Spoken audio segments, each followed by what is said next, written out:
Karen's audacity reached a terrifying peak when fake HOA enforcers attempted to break into my home at 3 a.m., assuming that their boldness, entitlement, and imagined authority would allow them to intimidate my family.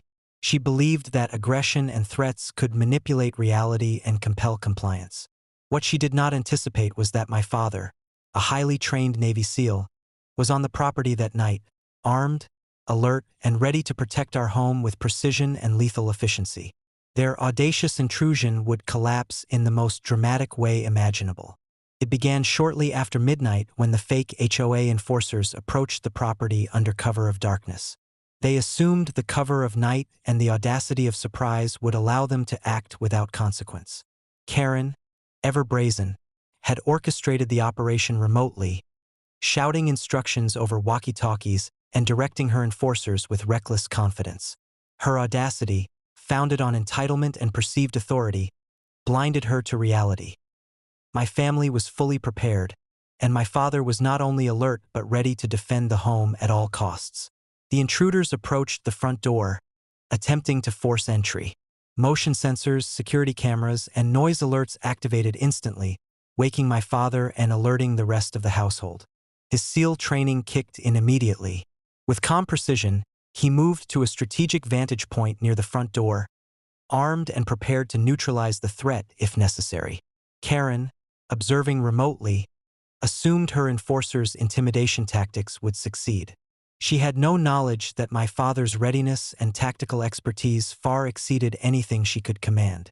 The audacity she relied on to manipulate and coerce now became the exact cause of exposure and imminent failure.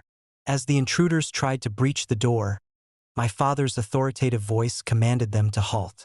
They froze, startled by his presence and the unmistakable authority in his tone. Attempts to advance further were met with calculated defensive positioning, reinforced by cameras capturing every illegal movement. Karen's audacity faltered as she realized the plan was collapsing. I arrived moments later, coordinating with law enforcement and ensuring my family's safety. The fake HOA enforcers were trapped between legal authority, strategic positioning, and tactical readiness. Every aggressive action, every unauthorized step on the property, and every audacious move orchestrated by Karen was being documented in real time, providing irrefutable evidence for prosecution. Karen, desperate to salvage the plan, attempted to escalate remotely by instructing the enforcers to breach a side entry. However, the perimeter had been reinforced, cameras captured every movement, and my father's presence made further audacity impossible. The boldness Karen relied on to intimidate now worked entirely against her, ensuring exposure, humiliation, and accountability. Within minutes, law enforcement arrived. The intruders were apprehended immediately, their audacious attempt to intimidate and coerce neutralized. Karen's actions, both her orchestration of the break-in and her audacious belief in control, were fully documented, creating multiple charges for harassment, trespass, and conspiracy to commit illegal acts. By mid-morning, Karen's audacity had completely collapsed. Her plan to manipulate, intimidate, and break into my home had failed spectacularly. Neighbors, previously intimidated by her boldness, observed the complete unraveling of her scheme, cementing the public perception of her reckless overreach.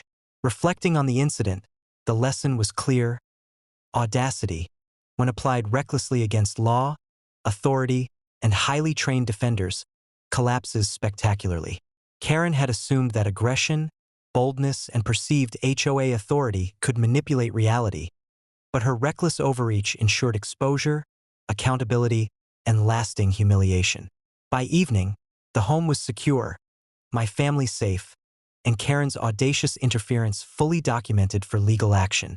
Cedar Pines residents absorbed a vivid lesson: entitlement and aggression untempered by law, preparation, and tactical awareness inevitably collapse under accountability. Karen's bold attempt, intended to intimidate, manipulate, and assert control over my home, had failed completely. Her audacity, once feared, became the instrument of her downfall, teaching a clear and enduring lesson in the limits of reckless entitlement, aggression, and overreach. Her reckless behavior guaranteed exposure, legal accountability, and lasting public disgrace.